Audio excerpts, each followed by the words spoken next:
Hello, my dear students, and welcome back. I know, your exams are just around the corner, and that first chapter of business studies can feel a bit heavy, right? But don't you worry. I promise you, after this quick explainer, this chapter is going to feel super easy. Feeling that exam tension building up? A little bit of stress? Hey, take a deep breath and relax. Because when it comes to business studies, don't you worry one bit. I've got your back, and we're going to make this really simple. That's right. Your favorite tutor is here to break it all down for you. We'll take all those complicated textbook lines and turn them into easy-to-remember points. So maybe grab a notebook and let's get ready to score some full marks. So here's our game plan for today. First, we'll ask, what is business really? Then, a very important one for exams, business versus profession versus employment. We'll break down industry and commerce. We'll also see what the real goals of a business are. Then we'll talk about risk, the spicy masala of business. And finally, a quick cheat sheet just for your exam. Ready? Cello, let's start. So let's start with the first big question. What even is business? Well, at its heart, it's any activity you do regularly to earn a profit. But it's so much more. Business is what built our country, right? From the olden days when India was called Suvarn Bhumi, the land of gold, all the way to today's Make in India movement. Okay, first, let's understand this very basic difference. Imagine a chef in a big hotel cooking some amazing food. He's doing it to earn money, right? That's an economic activity. Now, think about your mom cooking your favorite meal at home. She does it out of love. That's a non-economic activity. And business? It's always an economic activity. And you know what? India's business story is just incredible. Just look at this. Can you believe it? Back in 1 AD, India was almost 1/3 of the entire world's economy. We were a real powerhouse.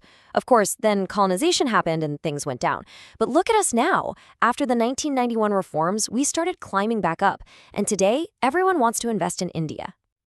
Now here's a fun fact. Ever heard of a Hundi? In the old days, traders had a big problem. Carrying bags full of gold coins was so risky. So they invented this genius thing called a Hundi. It was basically a promise note to pay money later. You know what it was? It was the great-great-grandfather of our GPay or Paytm. How cool is that? Okay, now please pay close attention. This next topic is a hot favorite with examiners. I can almost guarantee you'll see a question on this. The difference between business, profession, and employment. Let's find out which path might be for you one day. I would say, take a screenshot of this slide. This is a 5-mark question for sure. So in business, you are your own boss. Your reward is profit, but all the risk is also yours. In a profession, like a doctor or a lawyer, you need a special degree, you earn a fee, and there's some risk. And in employment, you work for someone else, you get a fixed salary, and there's almost no risk. So a shopkeeper is business, a doctor is profession, and a bank manager is employment. Simple. All right, now think of all business activities like a big tree. This tree has 2 main branches. One is called industry, and the other is commerce. Just remember this. Industry is about making things, and commerce is about helping those things reach you and me. Whoa, look at that chart. I know, it looks super complicated, doesn't it? But don't get scared. Trust me, it's actually very simple. We are going to break it down piece by piece. Ready? First up, primary industries. The word primary means first. So this is all about taking things directly from nature. One type is extractive, where you extract or take something out, like farming or mining for coal. The other is genetic, where you're helping nature grow things, like at a poultry farm or in cattle breeding. Okay, time for a quick question for my smart students. Think about your local dairy farm, where they raise cows for milk. Is that a primary industry? What do you think? Yes, absolutely. It's a genetic industry because it involves cattle breeding. See, you're already an expert at this. So what comes after primary? You got it, secondary industry. This is where we take the raw materials and process them into something useful. For example, taking cotton from a farm, that's primary, and turning it into a t-shirt, that's secondary. Or using cement and steel to build a big bridge, that's also a secondary industry. And the second big branch is commerce. This is the whole support system. The main part is trade, which is just buying and selling. But how does a t-shirt get from the factory to the shop? That's where the auxiliaries or helpers come in. Think of them as superheroes.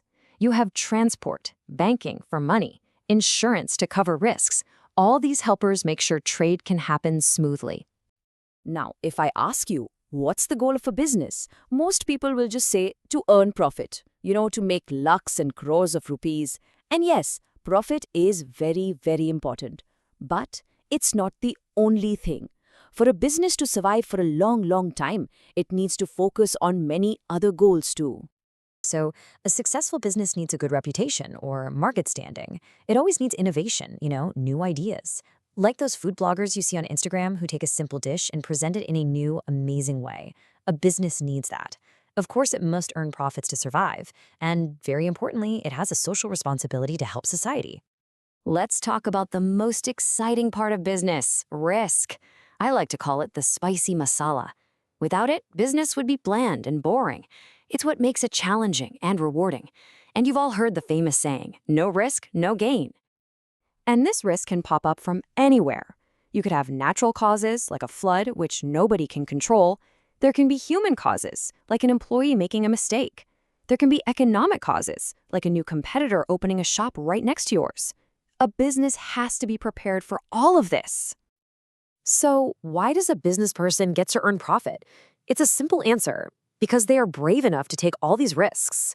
Profit is the reward for taking that big leap of faith. And remember, usually the higher the risk, the higher the potential for profit. Phew, we've pretty much covered the whole chapter. Now, as I promised you, here is your super fast 60-second revision cheat sheet. Get your phones ready to take a screenshot. Here are the golden points. Business is an economic activity for profit. It's different from a profession and from employment. The two parts of business are industry, which means production, and commerce, which means trade and its helpers. Profit is super important, but it's not the only goal. And finally, remember that risk is a part of every single business. Got it? Perfect. And that's it. You've successfully revised the entire first chapter. See? It wasn't so difficult after all. I have full faith in all of you. You have prepared so well. You've totally got this. Now go and rock your exams. All the very best.